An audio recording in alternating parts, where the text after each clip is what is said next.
Me pusieron una tarea que uno diría, uy, qué tarea tan difícil, porque en realidad, después de todo este conocimiento que nos aportaron entre ayer y hoy, de lo de la patología premaligna, principalmente ayer, pues que fue como los bloques grandes de tanto de las displasias escamosas como las glandulares,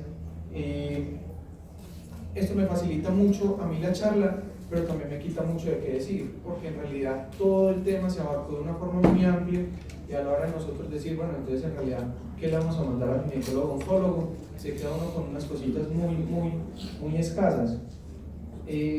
Pero, como les digo, esto me facilita a mí mucho la charla, porque durante todas las charlas que nosotros vimos, en ninguna parte dijeron, estas las mandamos al ginecólogo oncólogo, ¿cierto? ¿Por qué? Porque en realidad la patología premaligna nunca se debe mandar al ginecólogo oncólogo, la debe manejar es el ginecólogo general, ¿cierto? Esto lo hemos visto, lo conocemos, está escrito desde hace muchos años, la historia natural de las displasias cervicales, la recurrencia, la progresión, lo más importante, la progresión al cáncer de cuello uterino, que es lo que al fin y al cabo, como ginecólogo oncólogo, me importa, ¿cierto? Pero ustedes también deben generarle una inquietud. ¿Cuáles son esas pacientes que tienen ese riesgo alto de eventualmente desarrollar un cáncer de cuello uterino, que eventualmente se beneficie de un manejo por el especialista, que en este caso es el ginecólogo oncólogo? Quiero hacer un hincapié en el escenario en donde ustedes son los que están manejando la patología cervical. Ese hincapié está en que la patología cervical se maneja con conización, ¿sí? Tenemos que las guías de la SSLB siempre nos hacen énfasis en que paciente con diagnóstico de NIC2, NIC3 debe ser llevada un procedimiento decisional ablativo, decisional o ablativo, o cuando la colposcopia no es satisfactoria, pues hacer un procedimiento decisional diagnóstico, ¿cierto? Ya según el resultado, posteriormente continuar con los seguimientos, sea ya seguimiento de rutina con cotesting periódicamente, o si hay alguna anormalidad en ese seguimiento, pues la colposcopia. Y lo mismo cuando tenemos una adenocarcinoma in situ. Ayer se hizo mucho énfasis que el diagnóstico de adenocarcinoma in situ es con un espécimen de conización. ¿Por qué? Porque una biopsia no nos está caracterizando que en realidad no haya una lesión de mayor grado en ese cuello. Entonces, ya si tenemos un procedimiento excisional, ya dependiendo del deseo de paridad o no, ya podemos considerar la esterectomía, como lo mencionamos ayer, o un manejo conservador, y ya dependiendo de los bordes, ya considerar o la reconización o el seguimiento como tal. Esto ya estaba mencionado previamente. Sabemos pues que la conización tiene muchas ventajas. Obviamente, si vamos a comparar la conización versus la esterectomía, la conización es un procedimiento que es más benévolo, por decirlo así, tanto desde la parte de complicaciones, menor riesgo de sangrado, menor riesgo de eventualmente, si se tienen deseos de calidad, entonces considerarlo de esta manera, y que tenemos unas tasas de curaciones bastante buenas. Pero tenemos un escenario que es normal en toda la consulta de ginecología y obstetricia, que es esas pacientes que sí tienen la alteración citológica, se le hizo la colposcopia y tiene una displasia de alto grado. Entonces empezamos a pensar, es que esta señora ya tiene los hijos que iba a tener, ya tiene más de 40, 50 años, ya tiene la tubectomía, o no, es que ya vive muy lejos, es difícil el seguimiento, a pesar de tener una colposcopia satisfactoria, que ya le estamos viendo todo y vemos que no hay como nada que nos llame más la atención, que nos haga pensar que de pronto vaya a tener un cáncer en ese cuello, o porque la paciente lo dicen literalmente, doctor, sáquemelo todo, porque así son, entonces, o porque es de una prepagada, o porque nosotros mismos decimos, resolvámosle de una vez a la señora. Entonces estamos haciendo procedimientos mayores para patologías que no requieren un procedimiento mayor. Son pacientes que están siendo llevadas a esterectomía cuando el manejo es la conización. Aquí quise traer como a colación tanto lo que dice el consenso de la CCP como las guías colombianas, y es lo que ya hemos mencionado previamente. O sea, si tenemos un diagnóstico de NIC 2, NIC 3 con una colposcopia adecuada, la decisión y la ablación o la ablación son aceptables. Si tenemos un NIC 2, NIC 3 recurrente, pues hacer un procedimiento decisional. La ablación no es aceptable si tenemos una colposcopia inadecuada, en este caso sí hay que hacer la escisión, y la histerectomía es inaceptable como tratamiento primario para el NIC 2, NIC 3, con la evidencia que está soportando esto. Y las guías colombianas mencionan lo mismo. Se sugieren procedimientos excisionales con radiofrecuencia en mujeres con diagnóstico de NIC 2, NIC 3 para reducir la incidencia de cáncer de cuello uterino. Colonización clásica con bisturí frío en lesiones de alto grado donde los procedimientos de radiofrecuencia no estén disponibles, con el fin de reducir lo mismo, cáncer de cuello uterino. Y lo más importante que hace énfasis también la guía es que no se recomienda hacer histerectomía para el tratamiento de un NIC 2, NIC 3 para reducir la incidencia de cáncer de cuello uterino. Pero entonces nosotros nos vamos a encontrar con un escenario en donde pueden haber pacientes que no van a ser conizables. ¿Cuáles son esas pacientes que no son conizables? Y que muchas veces son esas las pacientes que me remiten al servicio de ginecología oncológica.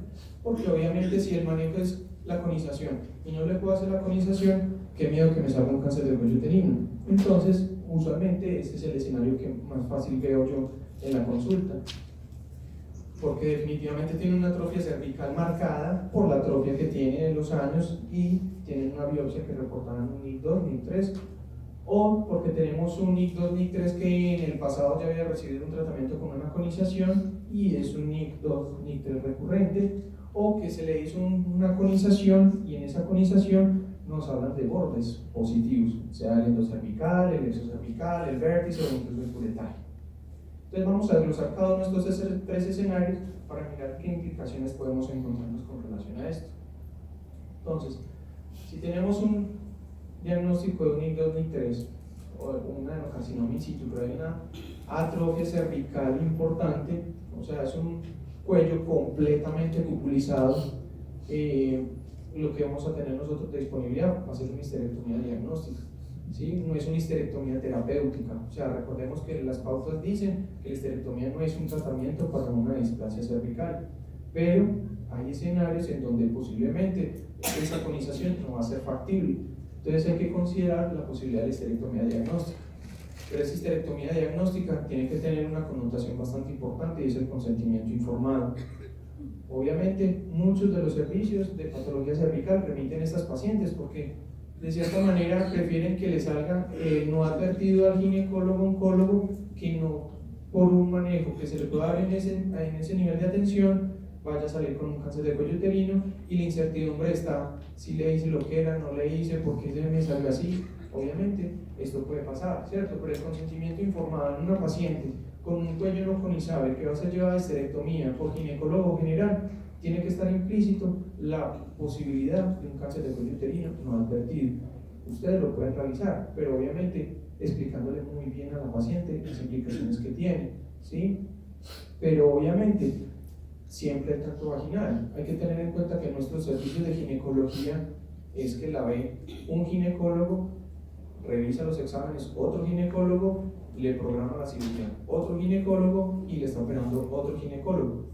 Entonces en realidad no hay una continuidad en ese proceso y eso también vulnera la integralidad y la desconfianza que puede generar en la paciente cuando se da ese manejo tan irregular. Entonces, si eventualmente usted es la persona que está liderando el manejo de esa paciente, apropiarse del manejo y siempre aclararle la posibilidad que existe de eso. Los pacientes entienden cuando uno les habla con claridad y obviamente la posibilidad siempre va a existir. Sí, o sea, así nosotros operemos todo lo que teóricamente nos llega como teóricamente no maligno, nos pueden salir sorpresas. Entonces, a ustedes también, y eso no es malo, solo que hay que saber canalizar y saber orientar a las pacientes. Entonces, pensando en el cáncer del cuello uterino no advertido, hay que tener en cuenta que este es el que se presenta cuando la paciente era llevada definitivamente o en muchas ocasiones por un mal diagnóstico o por un mal enfoque prequirúrgico, en donde la paciente no podía tener una citología, en donde la paciente consultó fue por una hemorragia uterina normal y se le tomó la decisión de que resolvámosle de una vez y puede salir eventualmente eso. Pero también está el escenario de las mujeres en donde sí tienen un diagnóstico de una displasia cervical y que tienen el riesgo de un uterino no advertido. Pero entonces siempre explicar muy bien ese aspecto. Muchas veces cuando tenemos la patología, nosotros tenemos que clasificar el tumor ya según los hallazgos en esa patología de una histerectomía que no es oncológica, ¿cierto?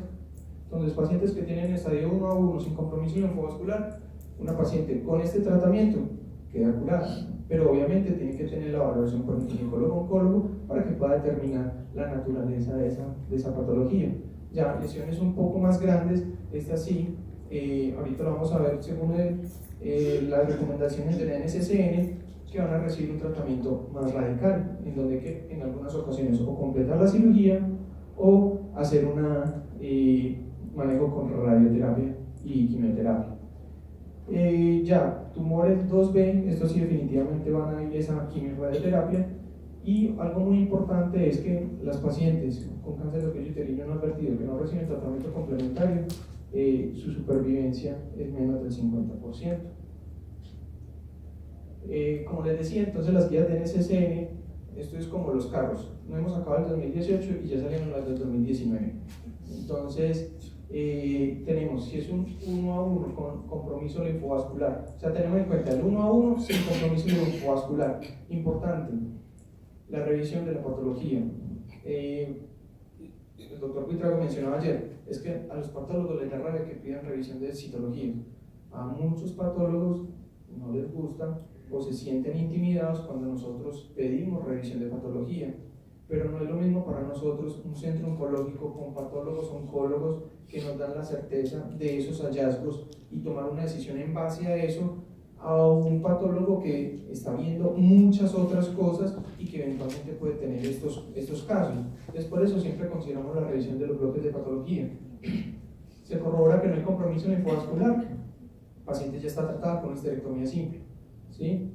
Pero si la paciente no se corrobora que tiene compromiso linfovascular, o tiene un 1A2, un 1B1, o tiene márgenes positivos, o tiene enfermedad residual al examen físico, entonces lo que hay que considerar es, según esos márgenes, si los márgenes son negativos y las imágenes son negativas, irían a quimio-radioterapia, o como opcional considerar la cuerpoparametrectomía con la linfadenectomía pélvica. Si los márgenes son positivos y las imágenes son positivos o imágenes positivas o negativas, dependiendo de las imágenes, entonces, si es positiva, considerar enfermedad citorreductora local, obviamente descartando enfermedad a distancia, ¿sí? Si las imágenes son negativas, pues el tratamiento va a ser quimio-radioterapia. O sea, estamos considerando que el manejo muchas veces de este cáncer de cuello uterino no advertido va a ser quimio-radioterapia. Por eso es tan importante en estos casos sí considerar la valoración por el ginecólogo-oncólogo para determinar el estadio real de la enfermedad. ¿Qué puede llevar a la aparición del cáncer de cuello uterino no advertido? Una inadecuada evaluación de la citología o de una biopsia, que no se hizo una conización cuando estaba indicada, que no se hizo el curetaje endocervical cuando estaba indicado. Todavía hay servicios de patología cervical, porque no son servicios de patología cervical, son servicios de ginecología que eventualmente hacen patología cervical y que no cumplen con todos los requerimientos de una conización, que sabemos que incluye el curetaje endocervical. Una histerectomía cuando, por decirlo así, era para hacerle el favor a la señora y definitivamente tenía un guardado, no tenía citología prequirúrgica, cuando los conos eran positivos o que no fueron considerados a la hora del manejo, errores en la lectura de la patología, errores en la colposcopia, porque hubo una emergencia quirúrgica y hubo que hacer la histerectomía. No hubo lectura de esa citología antes de la cirugía, puede que se la haya hecho pero no se la leyeron, que no hubo una biopsia de una lesión sospechosa en cuello, o que no tenía, o que tenía una citología negativa y no había lesión cervical y podía presentarse inclusive en estas pacientes. Como les decía, muchas de estas pacientes van a terminar en quimiorradioterapia, pero la quimiorradioterapia no es inocuo, o sea, es un tratamiento oncológico que va a llevar a una morbilidad, tanto de grado 2 como de grado 3, pero independiente del estadio, esa morbilidad va a estar en relación hasta el 15 al 20%. Y esas secuelas van a estar a nivel gastrointestinal, como enteritis, proctitis, cistitis, van a haber el influjo hormonal por el efecto que va a haber a nivel de los ovarios, pueden haber infecciones a repetición, con las complicaciones urológicas como la cistitis hemorrágica, la cistitis actínica, la vagina, una colpitis atrófica y una colpitis inflamatoria asociada a la radioterapia, los efectos hematológicos de por sí que ya puede generar tanto la quimio acompañada de la radioterapia, a nivel, como la radioterapia es a nivel pélvico, puede haber también secuelas a nivel de osteopenia, a nivel del anillo pélvico y también las secuelas nerviosas y como también el efecto carcinogénico. Entonces está la opción de considerar el manejo quirúrgico de rescate en estas pacientes cuando se tiene cáncer de cuello uterino no advertido. Y el procedimiento incluye hacer una histerectomía radical sin útero. Entonces lo que hay que hacer es quitar los parametrios, quitar el muñón de la cúpula y quitar unos centímetros de la vagina, que adicionalmente hay que hacer la linfadenectomía que está establecida por esta condición. Pero esto puede llevar a ciertas complicaciones que son muy importantes a considerar. Algo muy importante de esto es que esto no es frecuente, es algo relativamente raro. Por lo consiguiente, hablar de estudios, ensayos clínicos o hablar de estudios grandes que nos hablen de qué es lo mejor para esta paciente es difícil. Entonces, lo que se ha hecho en muchos estudios retrospectivos, evaluaciones de experiencias de centros oncológicos para mirar qué es el mejor desenlace para estos casos. Se habla de que la cirugía, en casos cuando se consideran factores favorables del tumor, se puede ahorrar la radioterapia. Haciendo estas cirugías radicales, se puede evitar toda esa morbilidad asociada a la radioterapia. Nosotros hicimos una revisión de esa literatura que había disponible con relación a esas mujeres que eran llevadas a histerectomía y se encontraba un cáncer de cuello uterino y fueron llevadas posteriormente al manejo radical con la cirugía de la corpoparametrectomía. Importante de este estudio fue un asocio con el MD Anderson, es que nosotros incluimos 30 pacientes. Lo que quisimos evaluar en esas 30 pacientes era si en realidad necesitaban esa cirugía, ¿sí? Entonces encontramos, después del procedimiento de la histerectomía que se les hizo, ninguna paciente tenía enfermedad residual en el espécimen, o sea, fueron sometidas a ese tratamiento. Por lo consiguiente, ninguna paciente requirió tratamiento complementario. Pero algo que era muy importante es la tasa de complicaciones.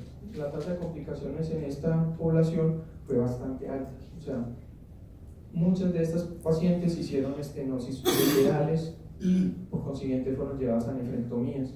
Entonces, era considerar un manejo que estaba rescatando la posibilidad quirúrgica, no darle una radioterapia, pero con una morbilidad bastante importante.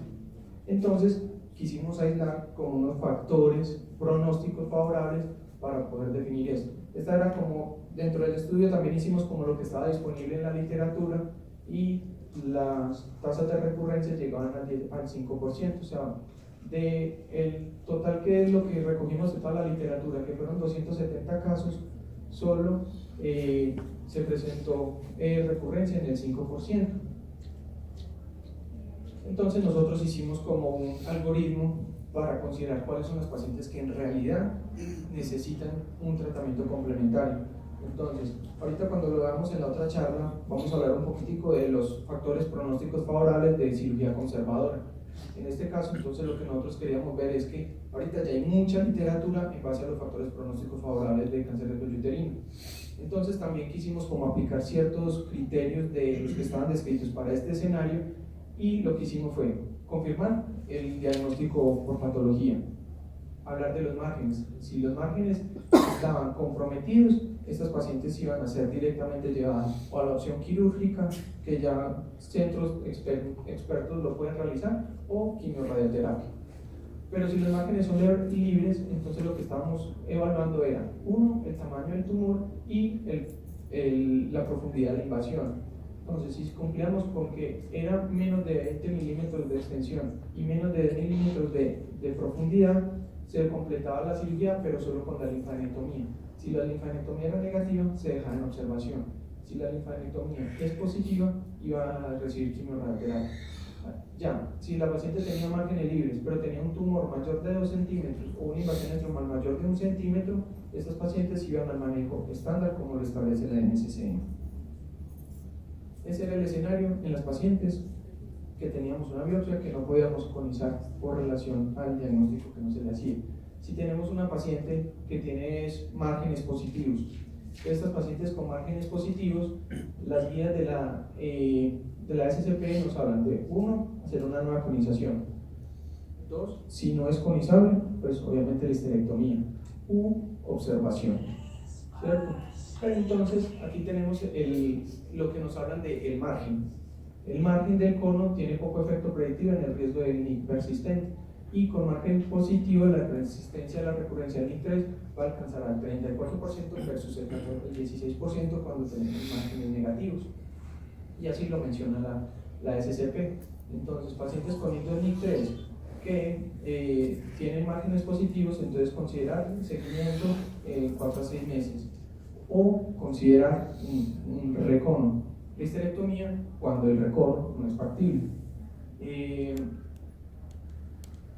Entonces, quise traer este metaanálisis y revisión sistemática que hablaba de este escenario en donde tenemos pacientes que fueron llevadas como un cono incompleto, por decirlo así, cuando se tienen márgenes positivos, pero que adicionalmente, desde ya veo una versión previa que fue en el 2009, que fue actualizado ya con toda la evidencia disponible con el test del virus del papiloma. Entonces esto trajo una información bastante importante. Entonces vemos aquí que fueron 97 estudios, 4 fueron excluidos por características del estudio, pero fueron 97 estudios que incluyeron 44.446 mujeres, ¿sí? Entonces la proporción de márgenes positivos fue del 23% y variaba según el procedimiento, en donde se había con láser del 25.9 y por excisión había uno que era por cono, se me perdió, en fin. Y lo otro era que el riesgo de recurrencia era del 0.6 y se comparaba con el de los márgenes positivos, o sea, había un RR de 4.8, ¿sí? Aquí viendo la relación, entonces, considerando pues tanto cono frío como localización láser como NIC, o cuando eran combinadas las técnicas, se llegaba hasta un 6.6 de riesgo de recurrencia y falla del tratamiento. Pero entonces, aquí lo que yo quiero traer importante era que el riesgo de enfermedad residual recurrente del posttratamiento de las mujeres con márgenes positivos fue del 17% y era más alta cuando era con cono frío, más que con el cono láser o con la excisional. Y mujeres con márgenes positivos, con márgenes libres, el riesgo era mucho más bajo. Pero esto era algo muy importante, que el riesgo de recurrencia después del tratamiento fue de 7.2 cuando el margen ectocervical era el exocervical era el que estaba comprometido, pero si era tanto el exocervical como el endocervical podía llegar hasta el 18.9. Y esto era otra cosa muy importante, como ya incluyeron la información disponible con el test del virus del papiloma. Con el test del virus del papiloma tenemos un valor predictivo mucho mayor. O sea, el solo hecho de tener los conos, como lo mencionábamos inicialmente, tener conos con márgenes positivos no era un factor suficientemente fuerte para predecir el riesgo de recurrencia de la lesión. En cambio, con el test del virus del papiloma, este sí nos aumentaba tanto la sensibilidad como la especificidad para predecir la probabilidad de la aparición. Y aquí lo podemos ver en esta tabla, el pretest post-test, en donde tenemos el estatus del margen Entonces, teniendo un margen positivo, el riesgo de recurrencia más alto. Pero si el margen era negativo, entonces el riesgo era menor.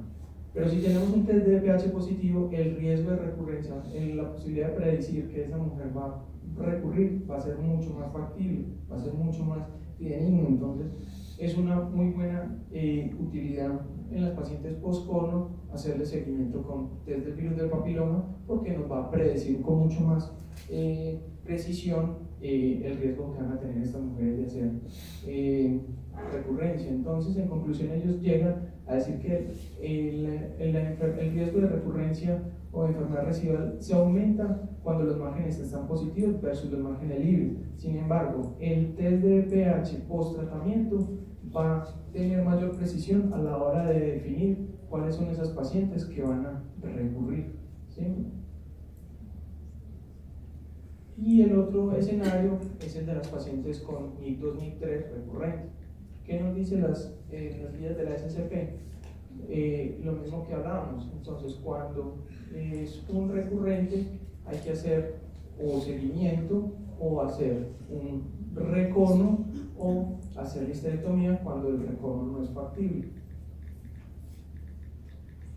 Entonces, obviamente el escenario siempre va a estar dentro de las posibilidades, que si tenemos un diagnóstico de NIC2, NIC3 o adenocarcinoma in situ, pero tiene una atrofia genital importante con una atrofia cervical que no va a permitir la conización, pues la histerectomía le cabe.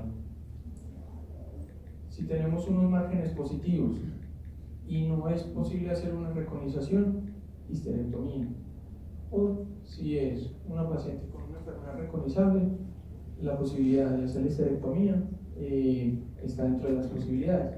Pero obviamente, la mayoría de estas mujeres, cuando van a ser llevadas a la histerectomía, no van a tener enfermedad residual, pero una pequeña proporción van a tener cáncer de cuello no advertido.